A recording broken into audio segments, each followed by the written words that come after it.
नमस्कार दोस्तों, आज मैं एक टॉपिक लेकर आई हूँ जिसका नाम है blood.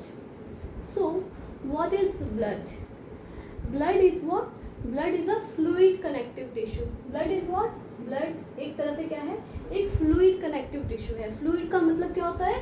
Nothing which flow is known as what? Fluid. तो ब्लड जो है वो फ्लो करता है, वो हमारे वन ऑर्गन से one part of the body to another part of the body it flow. So blood हमें क्या प्रोवाइड कर रहा है? फ्लूइडिटी प्रोवाइड कर रहा है हमारे बॉडी में, जिससे हमारे सारे बॉडी के न्यूट्रिएंट्स एक प्लेस से दूसरे प्लेस ट्रैवल करते हैं। The study of blood is known as what? Serology और हिमेटोलॉजी। मीन्स जो स्टडी होती है ब्लड की उसे क्या कहते हैं? सीरोलॉजी और हिमेटोलॉजी। ठीक है। PH of the blood is what? 7.4. 7.4 is the pH of blood, and blood is what? Blood is slightly basic. क्योंकि 7 जो होता है 7 is a neutral, so 7.4 is slightly basic. Male. In the male, the quantity of blood that is present is 5.5 liter. Male में कितना present होता है? 5.5, and in the female it is present 5 litre. So female में कितना present होता है blood? 5 litre.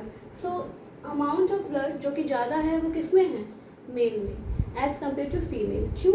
Because male require more work to do, more energy to do, so that's why ये ज़्यादा काम करते हैं एज़ कम्पेयर टू फीमेल, और उनको ज़्यादा एनर्जी की रिक्वायरमेंट होती है एज़ कम्पेयर टू फीमेल।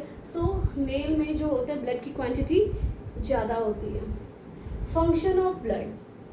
सो अगर ब्लड है, कोई भी सब्सटेंस है हमारे बॉडी में, तो there must be some function of it.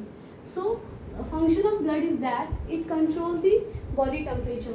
हमारा जो बॉडी टेम्परेचर है नॉर्मल वो है 3.7 डिग्री सेल्सियस। ठीक है। तो ये हमारे बॉडी का एक टेम्परेचर है, नॉर्मल ह्यूमन बॉडी टेम्परेचर। तो ये बॉडी के टेम्परेचर को कंट्रोल करता है। जैसे अगर हमें बहुत ज़्यादा ठंड लग रही है तो हमारा जो ये ब्लड है वो हमें क्या प्रोवाइड करेगा? हमें हॉटनेस प्रोवाइड करेगा। ये हमारे बॉडी के टेम्परेचर को बढ़ा देगा। ठीक है। तो ये ब्लड हमारा क्या कर रहा है? हमारे बॉडी के टेम्परेचर को मेंटेन करता है और कंट्रोल भी करता है। Transport of nutrient substances.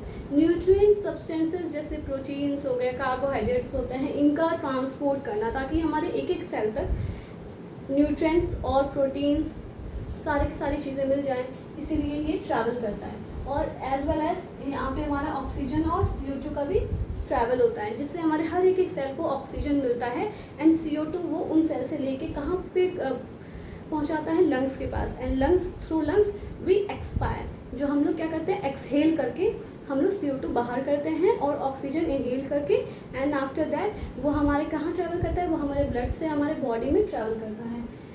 Serum, हमने ये पढ़ा होगा सीरम के बारे में। तो सीरम क्या होता है? Plasma minus fibrinogen. सीरम क्या होता है? अगर हम प्लाज्मा में से फिब्रिनोजन को माइनस कर देंगे तो क्या होगा? हमारा सीरम हो गया। ठीक है।